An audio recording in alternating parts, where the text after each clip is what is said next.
Hello दोस्तों, आज हम MS वर्ड के ये जो होम टैब है आपका, होम टैब के ये जो फ़ॉन्ट ग्रुप है, फ़ॉन्ट ग्रुप में जितने भी ऑप्शन हैं ये सभी ऑप्शन के बारे में हम देखने वाले हैं। सभी ऑप्शन का क्या काम है, किस तरह से हम इसका उपयोग में ले सकते हैं, ये सभी इस वीडियो में देखने वाले हैं। तो वीडियो को लास्ट तक बने रहिए, आपको हर एक ऑप्शन के बारे में हम समझाएंगे। इससे पहले हम क्लिपबोर्ड ग्रुप का सभी ऑप्शन के बारे में बता चुके हैं। यदि आपने वो वीडियो नहीं देखे हैं तो उस वीडियो का हम लिंक डिस्क्रिप्शन बॉक्स में डाल दिए हैं, वहां जाकर इसको देख सकते हैं। तो चलिए बिना देरी करते हुए स्टार्ट करते हैं।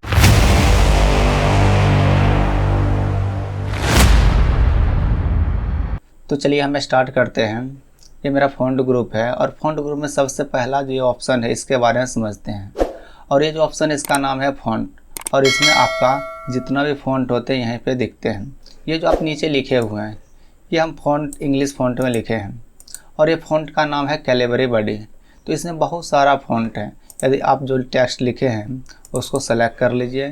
फ़ॉन्ट बदलना चाहते हैं तो इस पर क्लिक करके फ़ॉन्ट बदल सकते हैं। बहुत सारा आपका फ़ॉन्ट है, हिंदी भी फ़ॉन्ट आपका होते हैं, बहुत सारा फ़ॉन्ट होते हैं, देख सकते हैं बहुत सारा आपका फ़ॉन्ट है। जो भी फ़ॉन्ट का उपयोग करना चाहते उस पर जाके क्लिक कर दिए, वो आपका अप्लाई हो जाएंगे और आपका उस तरह से दिखेंगे। तो आप नॉर्मल जो फ़ॉन्ट होते हैं, जितने उपयोगकर्ता होते हैं नॉर्मल फ़ॉन्ट के लिए कैलिबरी बडी का उपयोग करते हैं, तो आप भी इसका इस्तेमाल कर सकते हैं। कैलिबरी बडी का ये नॉर्मल फ़ॉन्ट आपका होते हैं, नहीं तो आपका मन है कोई भी फ़ॉन्ट का उपयोग कर सकते हैं।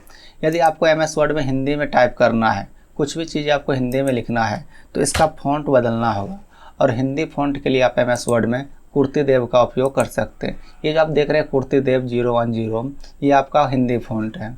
यदि आप हिंदी में लिखना चाहते हैं पहले आप फ़ॉन्ट को बदल लीजिए, उसके बाद टाइप करिए जैसे हम कर रहे हैं।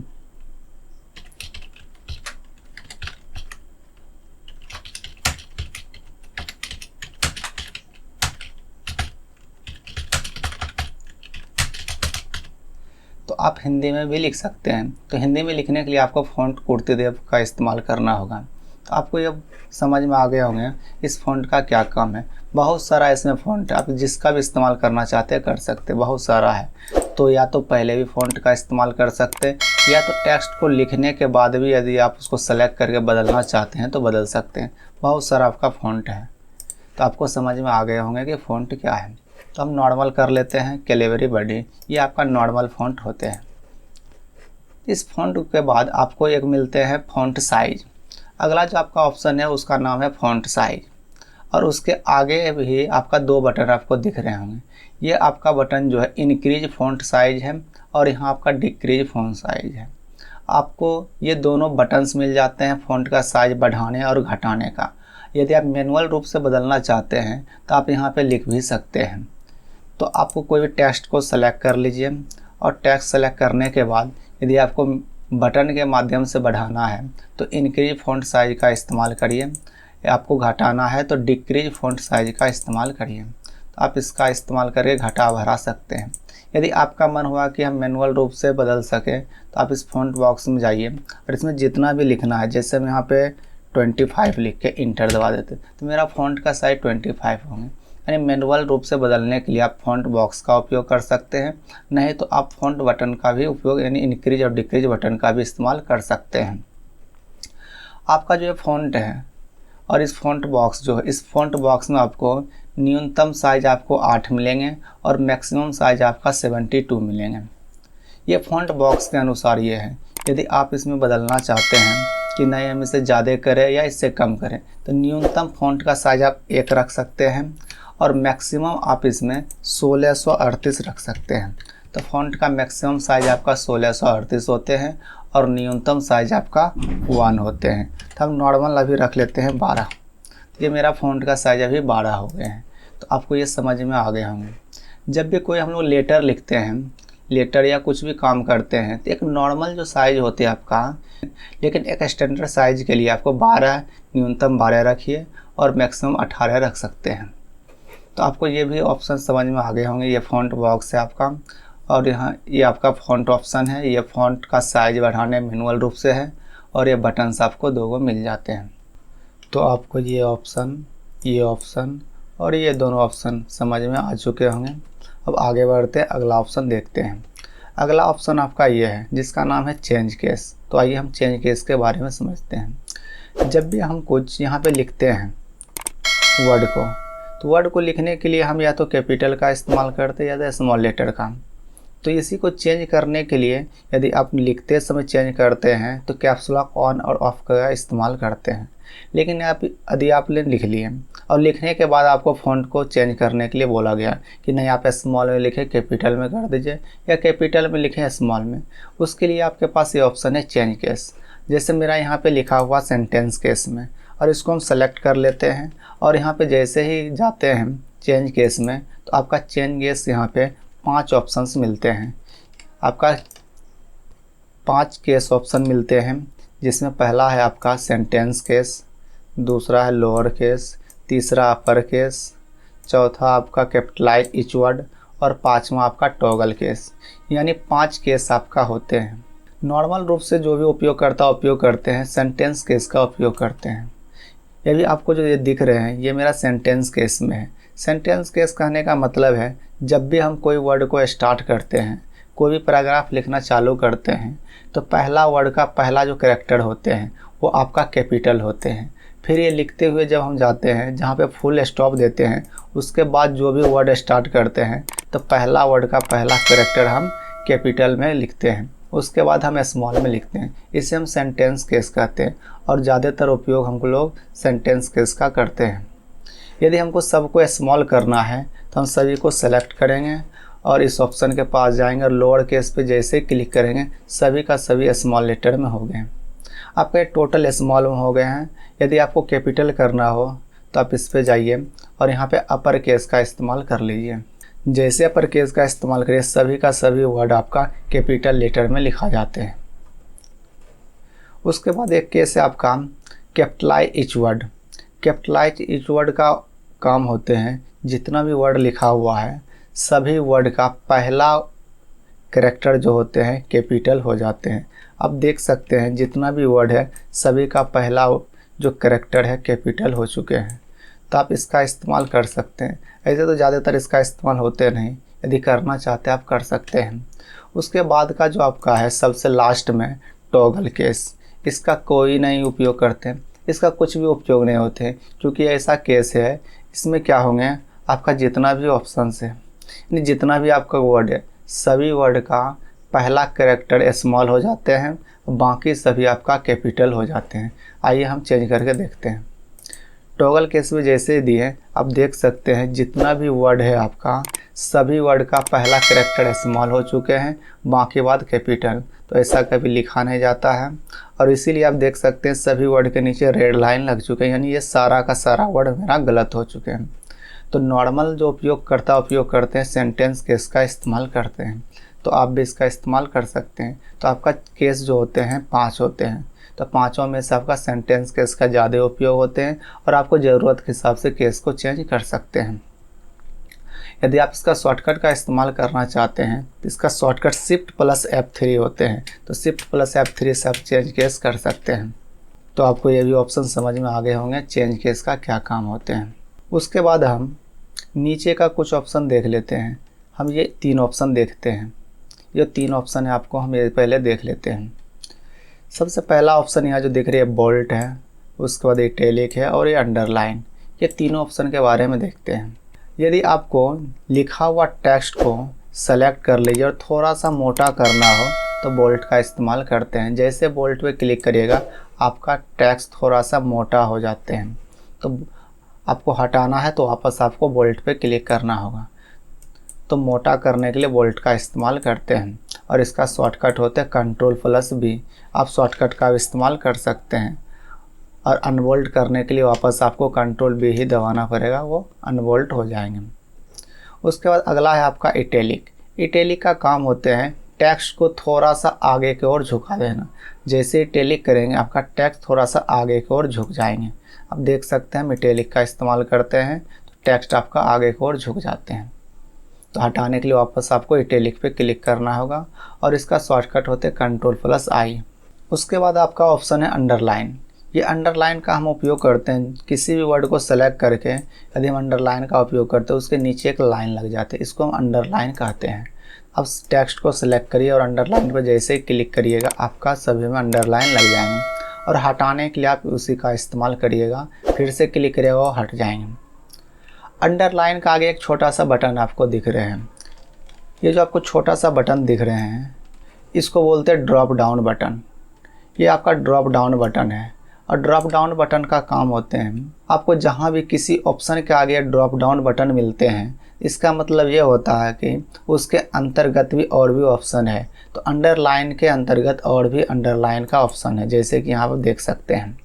यदि आप अंडरलाइन लगाते हैं तो अंडरलाइन लगाने के लिए आप सिंगल अंडरलाइन के लिए डायरेक्ट इस पर क्लिक कर सकते हैं। यदि आप इसमें कुछ परिवर्तन करना चाहते हैं तो आप ड्रॉप डाउन बटन का इस्तेमाल करिए और नीचे देखिए आपको डबल अंडरलाइन मिल जाएंगे, या तो थोड़ा सा मोटा अंडरलाइन मिल जाएंगे, या तो आप डॉट वाला आप अंडरलाइन का इस्तेमाल कर सकते हैं। और भी सारा ऑप्शन है, जिसका भी आप इस्तेमाल करना चाहते हैं कर सकते हैं। ये आपका अंडरलाइन का स्टाइल होते हैं। तो ये कहाँ मिलेंगे आपको? अंडरलाइन के आगे आपको एक ड्रॉप डाउन बटन मिलेंगे और उस पर जैसे क्लिक करिए सभी ऑप्शन आपको मिल जाएंगे। इसमें आपको मोर अंडरलाइन भी मिल जाएंगे और अंडरलाइन का कलर करने के लिए भी मिल जाएंगे। आप जो भी कलर देना चाहते हैं आप उसको दे सकते हैं। जैसे हम इस पर कलर को चेंज कर दिए, आप कलर को भी चेंज कर सकते हैं। तो बाय डिफ़ॉल्ट रूप से आपका ब्लैक कलर में होते हैं तो हम ऑटोमेटिक कर देते हैं ब्लैक, और हटाने के लिए वापस हम अंडरलाइन पे क्लिक करेंगे वो हट जाएंगे। तो जितना भी टेक्स्ट आपका सेलेक्ट रहेंगे सभी में अंडरलाइन लग जाएंगे। और अंडरलाइन लगाने का शॉर्टकट कंट्रोल यू होते हैं और हटाने के लिए भी आपको कंट्रोल यू ही दबाना होगा। यदि आपको डबल अंडरलाइन लगाना हो तो डबल अंडरलाइन लगाने के लिए आप अंडरलाइन के आगे जो आपका ड्रॉप डाउन बटन है उस पर क्लिक करके यहाँ डबल अंडरलाइन का इस्तेमाल कर सकते हैं। आप उसके अंदर नहीं जाना चाहते हैं तो आप शॉर्टकट का भी इस्तेमाल कर सकते हैं। तो कंट्रोल शिफ्ट डी जैसे ही दबाइएगा आपका डबल अंडरलाइन लग जाएंगे। आपका एक अंडरलाइन और भी है, हम चाहते हैं प्रत्येक वर्ड के नीचे अलग अलग अंडरलाइन लगे। अभी जो हम अंडरलाइन का इस्तेमाल कर रहे हैं पूरा का पूरा अंडरलाइन लग जाते हैं। आप देख सकते हैं अंडरलाइन आपका लग चुके हैं पूरा, कहीं पे गैप नहीं किया हुआ है। यदि आप चाहते हैं कि हम अलग अलग वर्ड के लिए अलग अलग अंडरलाइन का इस्तेमाल करें तो आप शॉर्टकट का इस्तेमाल कर सकते हैं कंट्रोल शिफ्ट डब्लू। जैसे कंट्रोल शिफ्ट डब्लू दबाइएगा आपका देख सकते हैं अंडरलाइन अलग अलग वर्ड के लिए अलग अलग अंडरलाइन बन चुके हैं। तो आपको समझ में आ गए होंगे अंडरलाइन। तो अंडरलाइन आप उपयोग कर सकते हैं इस तरह से। तो हम इसको हटा देते हैं, वापस आप कंट्रोल शिफ्ट डब्लू दबाइएगा वो हट जाएंगे। तो अंडरलाइन आपको समझ में आ गए होंगे। कभी कभी हमको ज़रूरत पड़ जाते हैं, जैसे हम यहाँ पे स्टोरी लिखे हैं और इसको हम चाहते हैं ये मेरा हेडिंग एक हो और थोड़ा सा साइज को बढ़ा देते हैं और इसके बोल्ड कर देते हैं, थोड़ा इटैलिक और अंडरलाइन कर। आप देख सकते हैं ये आपका एक हेडिंग बन चुके हैं। तो अंडरलाइन का हम लोग जहाँ पे ज़रूरत पड़ेंगे हम अंडरलाइन का उपयोग कर सकते हैं। तो आपको समझ में आ गए होंगे कि अंडरलाइन का क्या काम है। उसके बाद हम देख लेते हैं अगला जो ऑप्शन है आपका ये, इसका नाम है आपका स्ट्राइक थ्रू। स्ट्राइक थ्रू का काम होते हैं वर्ड के बीचों बीच लाइन यानी क्रॉस कर देना। तो इसका काम देखिए कहाँ पे होते हैं। तो चलिए स्ट्राइक थ्रू को देखते हैं। आपको बहुत जगह आपको इस तरह से दिखते हैं कि आपका ये जो 1000 है इस पर आपका क्रॉस लगा हुआ रहते हैं। आप लोग यहाँ पे देख सकते हैं कि 1000 को हम काट के 999 हम लिखे हुए हैं। तो ये जो बीच में आपका लाइन जो चले हैं इसको हम स्ट्राइक थ्रू कहते हैं। और स्ट्राइक थ्रू ऑप्शन ये है आपका, इसका इस्तेमाल आप लोग जहाँ भी MRP को कट करना होता है या लिखे हुए वर्ड को हमको काटना है और कटा हुआ दिखाना चाहते हैं तो स्ट्राइक थ्रू का इस्तेमाल कर सकते हैं। तो आपको समझ में आ गए होंगे स्ट्राइक थ्रू का क्या काम होते हैं। जो भी वर्ड है आपका अगर उसको हमको गलत दिखाना है और दिखना भी चाहिए और क्रॉस लगा हुआ तो आप स्ट्राइक थ्रू का इस्तेमाल कर सकते हैं। और बहुत जगह आपको इस तरह से देखने के लिए मिलते होंगे। तो आपको समझ में आ गए होंगे कि स्ट्राइक थ्रू का क्या काम है। स्ट्राइक थ्रू के बाद आपका ऑप्शन है, 2 ऑप्शन है, एक का नाम है सबस्क्रिप्ट और दूसरा का नाम है आपका सुपरस्क्रिप्ट। आइए दोनों ऑप्शन के बारे में देखते हैं और समझते हैं। ये जो सबस्क्रिप्ट है इसका इस्तेमाल ज़्यादातर यदि आपको केमिस्ट्री का कोई फार्मूला लिखना है, जैसे हम H2O लिखते हैं, ये हम नॉर्मल लिखे हैं। यदि हम सबस्क्रिप्ट का इस्तेमाल करते हैं तो हम इस तरह से लिख सकते हैं, H लिखें, उसके बाद सबस्क्रिप्ट पे क्लिक किए, 2 लिखें, फिर वापस इसी पे क्लिक करेंगे नॉर्मल हो जाएंगे और हम O लिखें। अब देख सकते हैं दोनों में कितना अंतर है। तो कभी आपको लिखना हो इस तरह से तो आप सब स्क्रिप्ट का इस्तेमाल कर सकते हैं। उसके बाद आपका आते हैं सुपर स्क्रिप्ट। और सुपर स्क्रिप्ट का जो इस्तेमाल है आपका, जैसे आप किसी चीज़ के ऊपर स्क्वायर लिखते हैं, जैसे हमको 10 के पावर 2 लिखना है तो हम यहाँ पे 10 लिखेंगे और पावर के लिए हम सुपर स्क्रिप्ट का इस्तेमाल करेंगे और 2 लिखेंगे, फिर नॉर्मल कर देंगे। या तो मान के चलिए हमको लिखना है 12th, तो हम TH को इस तरह से लिखते हैं तो ये आपका सही नहीं होते, तो हम क्या करते हैं, इसको सेलेक्ट करके सुपर स्क्रिप्ट पे क्लिक करें। अब वहाँ जहाँ भी देखते होंगे तो आप इस तरह से लिखा हुआ देखते हैं, तो आप इसका इस्तेमाल इस तरह से कर सकते हैं। जैसे हमको 10th लिखना हो और 10th लिखने के लिए TH हम सुपर स्क्रिप्ट का इस्तेमाल करेंगे और TH लिख देंगे। इस तरह से आप लोग देखते होंगे 10th लिखा हुआ। तो ऊपर में लिखने के लिए हम सुपर स्क्रिप्ट का इस्तेमाल करते हैं और नीचे लिखने के लिए हम लोग सब स्क्रिप्ट का इस्तेमाल करते हैं। तो आपको ये दोनों ऑप्शन भी समझ में आ गए होंगे इसका क्या काम है। और इसका शॉर्टकट जो होते हैं आपका सुपर स्क्रिप्ट का और सब स्क्रिप्ट का, सब स्क्रिप्ट का शॉर्टकट होते हैं Ctrl+=, और आपका सुपर स्क्रिप्ट का शॉर्टकट होते हैं Ctrl+Shift++। तो आप इसका भी इस्तेमाल कर सकते हैं शॉर्टकट्स में। इसके बाद अगला जो ऑप्शन है आपका, ये आपका ऑप्शन है टेक्स्ट इफेक्ट। तो टेक्स्ट इफेक्ट का काम होते हैं, जैसे मेरा टेक्स्ट लिखा हुआ है और इस टेक्स्ट को थोड़ा सा आकर्षक बनाना चाहते हैं तो और भी ऑप्शन है इसको बनाने के लिए, आप बना सकते हैं, लेकिन इसमें आपका बना बनाया मिल जाते हैं। इस पर जैसे क्लिक करेंगे बहुत सारा बना हुआ, जिस पे आप क्लिक कर देंगे उसका डिज़ाइन आपका तैयार हो जाते हैं। तो आप यहाँ से ले सकते हैं इसका इस्तेमाल। टेक्स्ट इफेक्ट का इस्तेमाल इस तरह से आप लोग कर सकते हैं। तो आपको समझ में आ गए होंगे टेक्स्ट इफेक्ट का क्या काम होते हैं।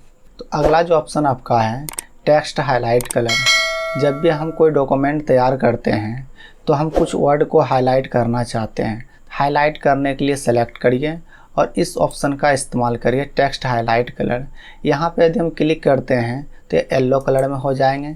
यदि हमको दूसरा कलर में करना है तो हम वहाँ जाएंगे और आगे आपको ड्रॉप डाउन बटन मिलते हैं। ड्रॉप डाउन बटन का मतलब हुआ इसके अंतर्गत और भी ऑप्शन मिलेंगे, तो जैसे क्लिक करेंगे तो और भी ज़्यादा कलर मिल जाएंगे।